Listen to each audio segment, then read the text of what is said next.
Naturally, CNN is right behind them. This is what we learned from a hard-hitting interview conducted by Christiane Amanpour, from 16-year-old Dorothy from the Wizard of Oz lookalike Greta Thunberg. We children, we understand this in a way that adults don't. From 17-year-old climate activist Anna Taylor, my head teacher was very supportive, and she said actually after thinking about it she does think this cause is really relevant to my generation. Aren't teenage kids just amazing? They know so much and see things so much more clearly that it's a wonder we don't put them in charge of the world and let them make all our decisions for us. The problem with this rose-tinted view, as promoted not just by Christiane Amanpour but by every other fatuous progressive loon in the world, is that it only seems to apply when it suits their agenda.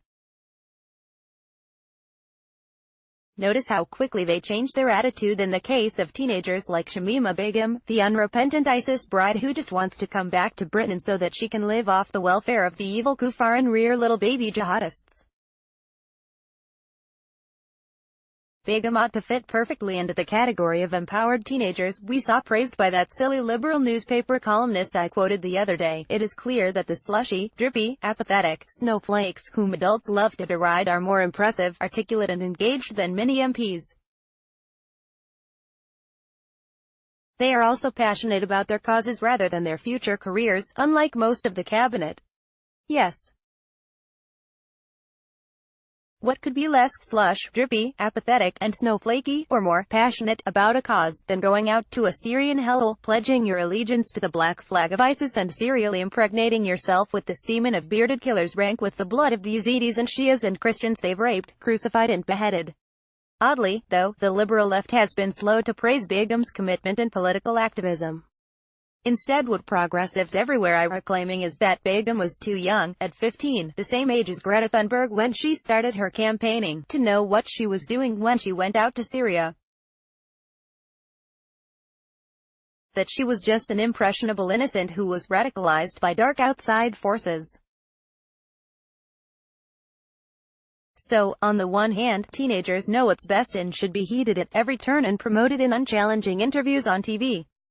And on the other, they are sweet innocents who know precisely nothing and should be protected from the consequences of anything they do or so, no matter how many people get hurt, because, hey, they are only kids.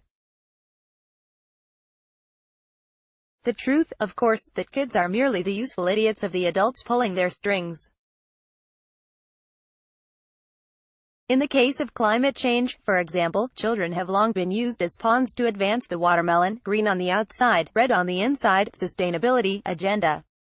Andrew Montford wrote about this in a 2014 report for the Global Warming Policy Foundation. It's probably a good time to revisit my report on global warming propaganda in schools.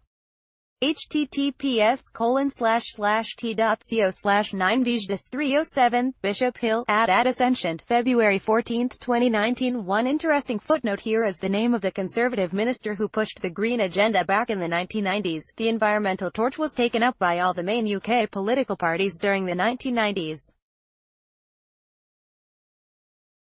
Under the Conservative government of John Major, the UK signed the Rio Treaty, and there was strong endorsement of the sustainability agenda by Environment Secretary John Selwyn Gummer. In the years that followed, Agenda 21 made a considerable impact in local authorities. 23 The pace of change then accelerated under the Labour government, which in 1998 set up a Quango to advise on sustainable education. This move proved significant with the revision of the national curriculum in 2000, when sustainable development was made a compulsory part of teaching in geography, science, design and technology, and citizenship. Gosh, could that by the same John Selwyn Gummer who now goes under the name Lord Deben and whose dodgy dealings in green troughing are now the subject of a parliamentary investigation which the establishment is busily trying to cover up? It surely could.